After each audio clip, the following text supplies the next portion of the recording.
بسم اللہ الرحمن الرحیم۔ بے شک تمام تعریفیں اللہ کے لیے ہیں۔ سامعین کرام السلام علیکم۔ سامعین کرام، خلیفہ عثمان غنی رضی اللہ تعالیٰ عنہ کے عہدہ خلافت میں ان کے خلاف ہونے والی سازشیں اور ان کی حقیقت یہ دیکھا تھا آپ نے ہماری پچھلی ویڈیو میں بھی، اور اسی کا آج حصہ دوم ہے۔ سامعین کرام، آپ لوگوں سے ایک درخواست ہے، ایک ریکویسٹ ہے کہ میری ہمیشہ کوشش رہی ہے کہ تاریخ کی کتب میں جو درج ہے وہ ساری معلومات اپنے ویوز کے ساتھ، اپنے سبسکرائبر کے ساتھ حرف بحرف شیئر کی جائے۔ سامعین کرام، اس کے لیے آپ لوگوں سے دعا کی اپیل ہے کہ اللہ پاک سے دعا کیجئے کہ اللہ پاک ہماری اس کوششوں کو کامیاب کرے۔ سامعین کرام، آپ لوگوں سے ریکویسٹ ہے کہ اس طرح کی ویڈیوز دیکھنے کے لیے ہمارے چینل کو سبسکرائب کر لیں اور ساتھ موجود گھنٹی کے نشان کو ضرور دبا دیں تاکہ آپ لوگوں کو ہماری ڈیلی نئے آنے والی ویڈیو کے نوٹیفیکیشن مل سکیں، آپ ہماری ویڈیو کو بر وقت دیکھ سکیں۔ سامعین کرام، ہمارے چینل پر جاری ہے اسلامی تاریخ کا سلسلہ، جس میں آپ عثمان بن عفان رضی اللہ تعالیٰ عنہ کے متعلق ویڈیوز دیکھ رہے ہیں، جس کا آج 15واں پارٹ ہے۔ سامعین کرام، ہماری پچھلی ویڈیو میں آپ لوگوں نے دیکھا تھا کہ حضرت عثمان رضی اللہ تعالیٰ عنہ کے متعلق سازشیں کرنے والوں نے تمام ملک میں خفیہ جماعتیں پیدا کر لی تھیں، جن کا مقصد فتنہ و فساد تھا۔ اسی طرح ناظرین اکرام، کچھ کا ذکر یہاں پر ہم آپ کے ساتھ کرنے والے ہیں، جیسا کہ کوفہ کی انقلاب پسند جماعتوں میں اشترنقفی، ابن زی الحبق، اسی طرح چنداب، سعاسہ، ابن القوار، کمیل اور عمیر بن زابی خاص طور پر قابل ذکر ہیں۔ سامعین کرام، ان لوگوں کا خیال تھا کہ امارات و ریاست قریش کے ساتھ مخصوص ہونے کی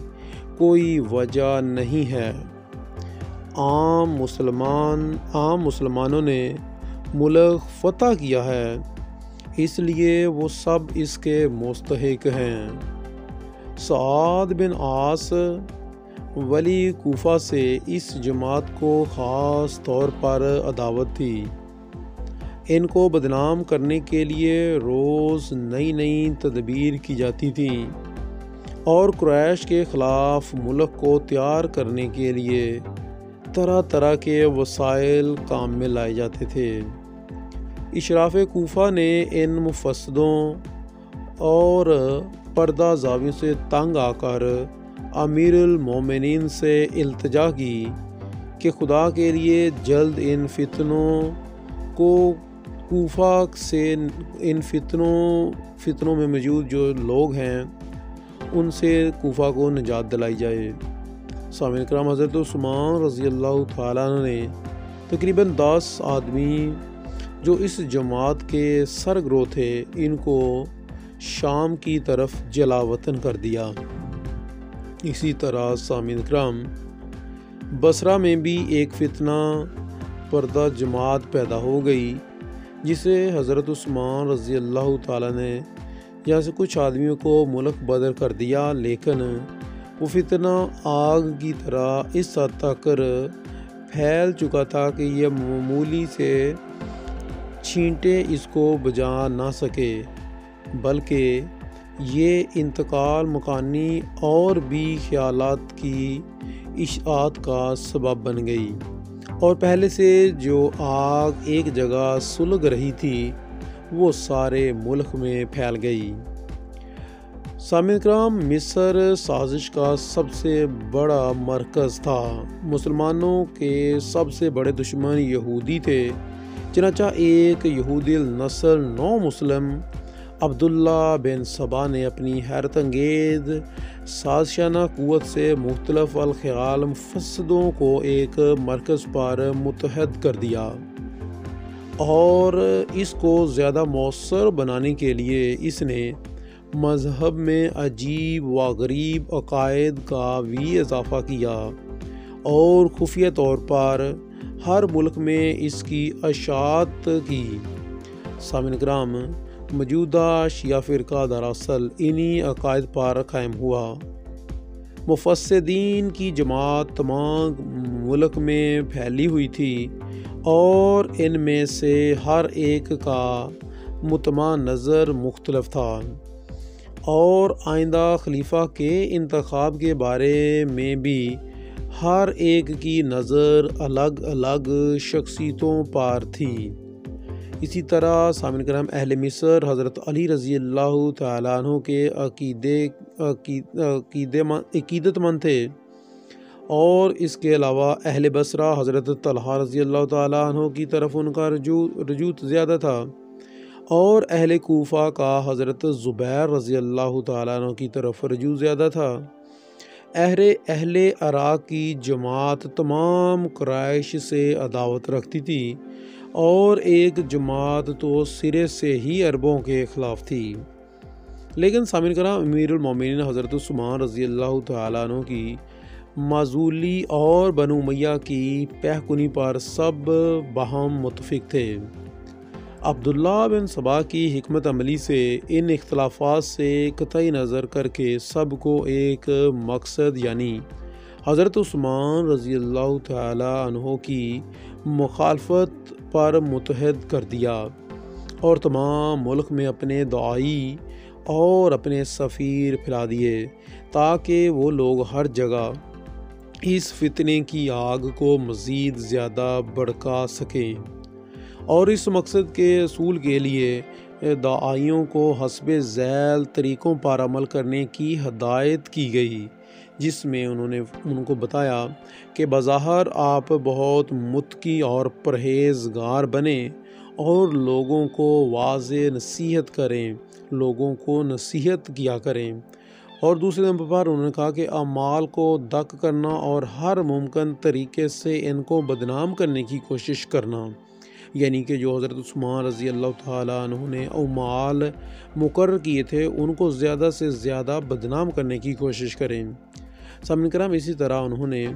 کہا کہ ہر جگہ امیر المومنین کی کنبہ پروری اور ناانصافیوں کی داستان کی مشہوری کریں۔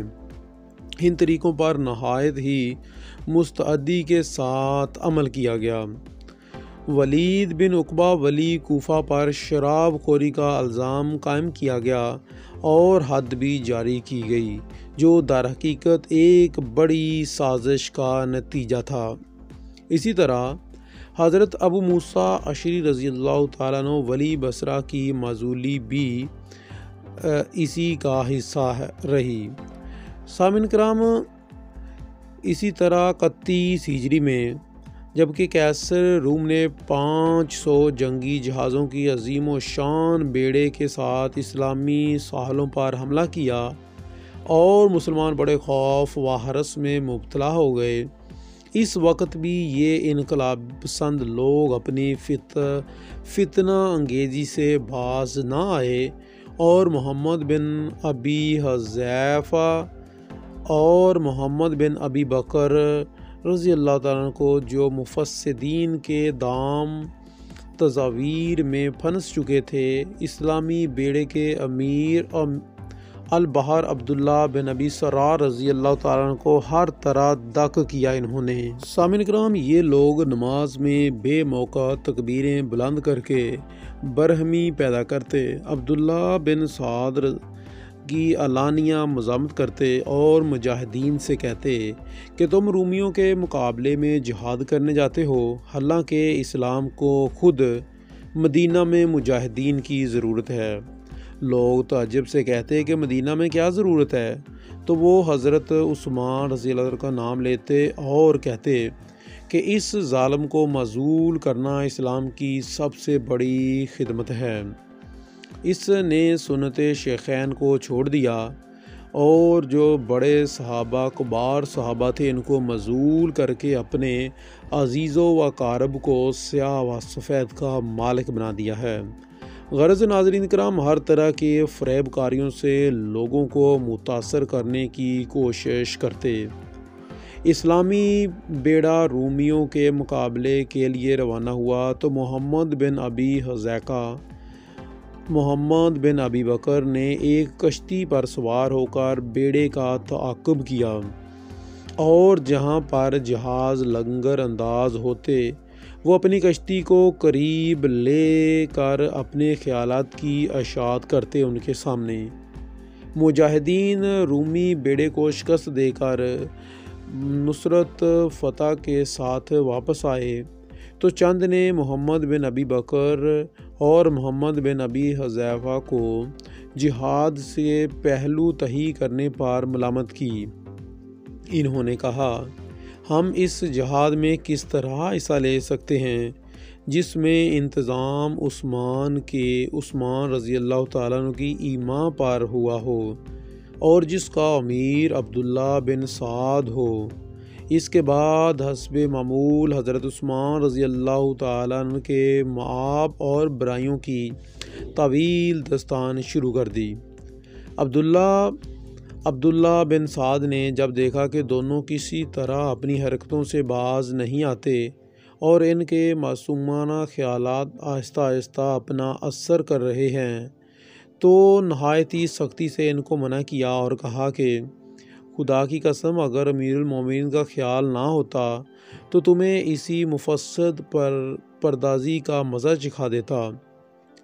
سامعین کرام، مدینہ بھی مفسدین سے خالی نہ تھا۔ کبار صحابہ حضرت عثمان رضی اللہ تعالیٰ عنہ کے ساتھ تھے، اس لیے اعلانیہ اس جماعت کا کوئی اثر نہ ہوا۔ البتہ آخری عہدہ یعنی کہ آخری عہدے عثمان رضی اللہ عنہ کے آخری عہدے میں 35 ہجری میں جس سال حضرت عثمان رضی اللہ عنہ شہید ہوئے، مفسدین مدینہ اس قدر بے باک ہو گئے کہ بیرونی مفسدوں کی مدد سے ان کو خود امیر المومنین پر بھی دست ستم دراز کرنے کی جرت ہو گئی۔ چنانچہ ایک دفعہ جمعے کے روز حضرت عثمان رضی اللہ تعالیٰ ممبر پر خطبہ دے رہے تھے کہ ابھی حمد و ثنا ہی شروع کی تھی کہ ایک شخص نے کھڑے ہو کر کہا، عثمان کتاب اللہ کو اپنا طرز عمل بنا۔ لیکن صبر و تحمل کے اس پیکر نے نرمی سے کہا، بیٹھ جاؤ۔ دوسری مرتبہ کھڑے ہو کر پھر اس نے اسی جملے کا دوبارہ اعادہ کیا تو جس پر حضرت عثمان رضی اللہ عنہ نے ہر بار نرمی سے بیٹھنے کو فرمایا، لیکن اس کی سازش پہلے سے ہو چکی تھی۔ ہر طرف سے مفسدین نے نرخہ کر لیا، گھیراؤ کر لیا اور اس قدر سنگریزی اور پتھراؤ کی بارش کی کہ نائب رسول زخموں سے چور ہو کر ممبر سے فرش خاکی پر گر پڑے، مگر صبر و تحمل کا یہ عالم تھا کہ اس بے ادبی پر بھی جذبہ غیظ و غضب کا انہوں نے اپنے اوپر حاوی نہ ہونے دیا۔ غرض ناظرین کرام، مختلف عناصر نے مل کر اس طرح حضرت عثمان رضی اللہ تعالیٰ عنہ کو بدنام کرنے کی کوشش کی اور آپ کی مخالفت کا سور اس بلندی سے پھونکا کہ اتنی طویل مدت کے بعد اس زمانے میں بھی بہت سے تعلیم یافتہ حضرات جو اصل واقعات کی حقیقت تک نہ پہنچتے اور نہ کوشش کرتے، وہ ان غلیظ بیانوں اور فریب کاریوں سے متاثر نظر آتے۔ غرض ناظرین کرام، یہاں پر آپ پر جو اعتراضات کیے گئے ان کی تفصیل کافی لمبی ہے۔ آج کی ویڈیو کا یہاں پر ہی اختتام کرتے ہیں۔ کل کی ویڈیو میں انشاءاللہ آپ کے ساتھ شیئر کریں گے کہ حضرت عثمان غنی رضی اللہ عنہ پر مزید انہوں نے کون سے اعتراضات لگائے تھے اور ان کی حقیقت کیا تھی۔ حقیقت سے نا آشنا لوگ، حقیقت سے نا واقف لوگ جو تھے وہ اسی کو حقیقت سمجھتے تھے جو یہ فسادات کر رہے تھے۔ تو سامعین کرام، یہ جانیں گے آپ ہماری انشاءاللہ کل کی ویڈیو میں۔ تب تک کے لیے اجازت چاہتا ہوں، دعاؤں میں یاد رکھیے گا۔ اللہ نگہبان۔